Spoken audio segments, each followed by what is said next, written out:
Welcome to This Explainer. Today, we're taking something so incredibly common, something you probably drink without giving it a second thought, and we're going to completely flip how you look at it. I'm talking about Nimbu Paani, the classic, unbelievably popular Indian lemonade. It's literally the ultimate thirst quencher. But what if I told you that ordering this simple drink shouldn't just be about quenching your thirst? Today, we're taking a mundane, everyday choice and turning it into a highly calculated, health-based decision. Let's get into it. Okay, let's dive into this. Picture this scenario. You've been walking outside, the hot sun is just beating down on you, and you finally spot a lemonade vendor. They ask you the classic question, how do you want it? Salty, sweet, or maybe a mix of both? Now, most of us make this choice instantly, right? Just purely based on whatever our taste buds are craving in that exact second. And hey, if you're just looking for flavor, sure, pick whatever you like. But what is actually happening inside your body when you make that choice? So here's the crucial point. We need to start choosing our drink based on logic, not just taste. Your body is going through specific stresses depending on what you've been doing all day. Maybe you've been sweating, starving, traveling, and each variation of this lemonade provides a completely different functional benefit. You shouldn't just pick based on a craving. Instead, you really need to match the drink's specific ingredients to what your body actually needs in that exact moment. Here is our logical breakdown for today. First, the Nimbu Paani dilemma. Next, our functional menu. We'll break down the salty retainer, the sweet energy booster, and the ultimate mix. Finally, we'll cover some crucial hidden hygiene risks and how to choose the right bottle. Section 1. The Nimbu Paani Dilemma. Taste versus function. Before we even talk about salt and sugar, we have to talk about the star of the show, because people often heavily misunderstand what the lemon itself actually does for the human body when we're dying of thirst. Look, when you squeeze that lemon into the water, yes, you are getting a fantastic dose of vitamin C and citric acid. But here is the secret. When it comes strictly to hydration, the lemon itself doesn't have a massive direct role. It's not some magical hydrating compound on its own. Its primary function is actually behavioral. The sour, refreshing taste just makes the water far more palatable, which encourages you to drink a much larger volume of water than you normally would. It's basically a flavor mechanism to drive hydration. Section 2. Salty, the hydration retainer. Let's start with our first option on the menu, the classic salty lemonade. This is just salt, lemon, and water. Simple. When you drink this, your body is getting sodium, and sodium is an absolutely essential mineral when it comes to fluid balance. It acts exactly like a sponge. It allows your body to actually store that water for longer periods.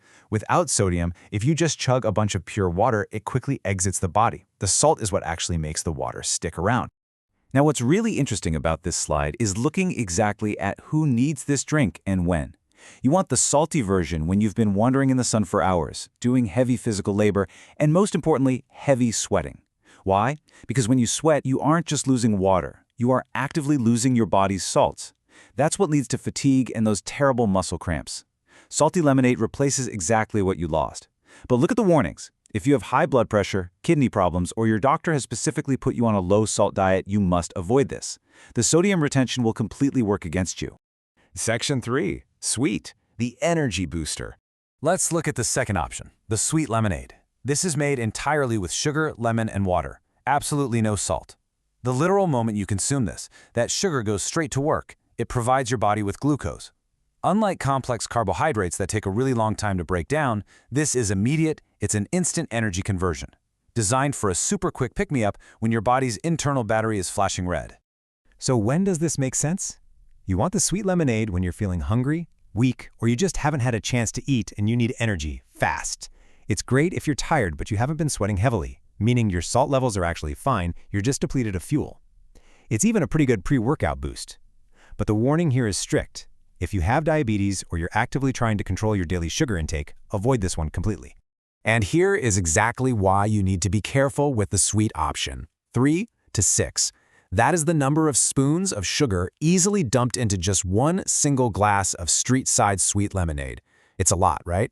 The lemon's acidity beautifully masks the taste, but make no mistake, you're drinking a massive payload of sugar that is entering your bloodstream all at once. It's essentially a liquid dessert, and it is no small matter. Section 4. Sweet and salty, ultimate rehydration.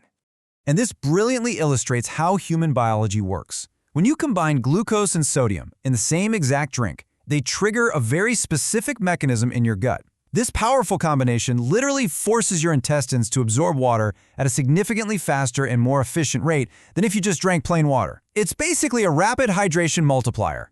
Because of this rapid absorption, this is your absolute ultimate recovery drink. You drink this when you are genuinely heavily dehydrated. It is perfect after severe fluid loss, like recovering from vomiting or loose motions, or maybe after some exhausting long-distance travel. Furthermore, if you're standing in front of that vendor and you honestly don't know whether you need salt or sugar, like if you're just totally unsure, this mixed version is actually the safest, most effective default choice. The only real reason to avoid it is if your specific medical conditions prevent you from having either salt or sugar. Section 5. The hidden hygiene risks. Now, we have to pivot the narrative pretty sharply here, because honestly, picking the perfect, biologically optimized drink means absolutely nothing if the ingredients themselves are dangerous. The lemon, the salt, the sugar, those aren't the problem. The biggest hidden risk factor here is the water and the ice. Contaminated water and unhygienic ice blocks are incredibly common sources of severe illnesses. We're talking hepatitis A, typhoid, and heavy loose motions. Think about it.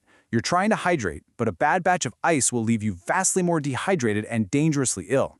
The solution? You must choose your street vendor wisely. Really look at their setup. Or, better yet, carry your own safely prepared lemonade from home.